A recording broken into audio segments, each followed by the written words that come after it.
Hello there, I'm Nathan, a Peruvian freelance illustrator and graphic artist.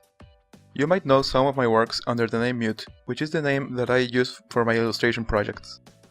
In this tutorial, I'll be teaching you a method to develop artwork for an album cover, along with some illustration tips and tricks in Adobe Photoshop.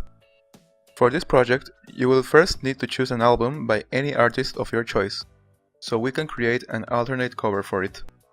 I will guide you through multiple steps, starting with coming up with a concept and elements to include in the artwork, the sketch and general composition of the illustration, creating a clean line art with different line values, adding volume and shading using a special brush for dot work, giving color to the illustration, and finally applying it to a mockup for presentation.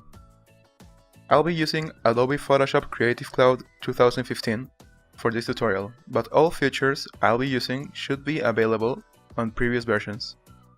Also, we will be working with a Wacom tablet. Any graphics tablet will do, but unless your style is more vector-based, you will be needing one. By the end of this tutorial, you'll have your very own fan album cover and mockup version of it.